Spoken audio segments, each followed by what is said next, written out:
at times jubilant, at times sad. Senior Lecturer, Dr.Gayani Prasadika Ranasinghe. Chapter 3. Where do jubilation and sadness exist? Commonly, life is viewed as something that oscillates between happiness and unhappiness. Think for a moment. Where does happiness and unhappiness exist? Often people on the one hand think if they have enough money, wealth, properties, and resources to do whatever they like to do, they will be happy. If you asked the richest people in the world whether they are happy in every moment in their lives, what do you think their answer will be? It will be a definite no. In other words, a lot of people who possess all what makes them happy proclaim that they feel unhappy. Then, where do happiness and unhappiness exist? Can they be found in the properties that you own or in your degrees and titles received or in things that do not own or in your parents, siblings, friends, and relatives who you live with or in individuals who do not like to associate you? You may have experienced the feeling of happiness when your anticipation associated with external objects, individuals, events, and conditions are fulfilled and sustain it as anticipated. When happiness arisen in the mind as indicated before cannot be sustained as anticipated, you may have experienced unhappiness. Considering this experience, you may recognize that happiness or unhappiness are states that unfold in the mind.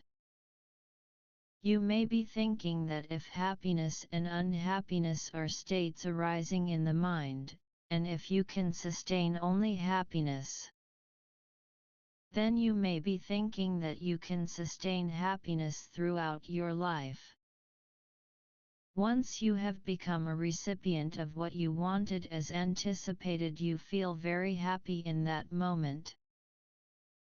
Thereafter, you pursue actions repeatedly to secure other things also as desired in anticipation of continued happiness. If you analyze this mental behavior closely, you will come to recognize why your mind changes frequently like successive ocean waves. Here, you may experience the fact that these frequent changes in mental behaviors are linked to the properties of likability and dislikability unraveling in the mind. Then how does likability or dislikability arise in the mind? Who is the creator of these mental states? Could that be the Almighty God? Or is it an invisible force? Or is it your karma? This must be examined practically within yourself. Such an examination may help you realize the fact that you felt the pain of unhappiness, because you could not sustain your happiness associated with what you liked in the manner you anticipated. Is it not? If happiness can be expressed as the sustenance of mental desire as anticipated, then unhappiness can be expressed as the inability to sustain mental desire as anticipated.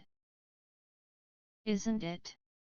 Then you may realize that unhappiness or mental distress is nothing but the second guise of happiness. Then the reason for such oscillation between happiness and unhappiness seems to be the desirability to sustain what is likable indefinitely according to one's anticipation. Who constructed this attitude in your mind? Who taught you to associate and cling on to what is mentally desirable and dissociate and reject what is mentally undesirable? You may not be able to recall the many incidents occurred in your childhood. Yet you may have seen a toddler in tears fighting vehemently when another child grabs his favorite toys. Who taught these toddlers to behave in this manner?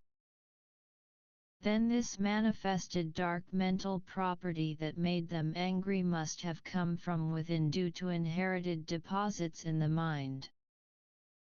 Isn't it? How did these mental traits got anchored in their minds? Since when? You may recall from your childhood when your mother narrated the story of the merchant who sold hats. In this narrative you heard how the monkeys ran away with hats belonging to the merchant. When hearing this, didn't compassion that arose in you mind toward the merchant come automatically? Similarly, when you shared your meal with someone who was hungry and doused his/her flames of hunger, didn't you feel happy and relieved? Then how and when did these mind-lighting properties evolve and got anchored in yourself? Is it not that they have been part of the makeup you inherited? In accordance with the above, what are these feelings that arise in the mind on the one hand as irritability, repugnance, and anger, and on the other as compassion, kindness and helpfulness when needed? Aren't these feelings that are fiery, intoxicating and distressing at times and relieving, calming and liberating feelings at other times emanate only in your mind?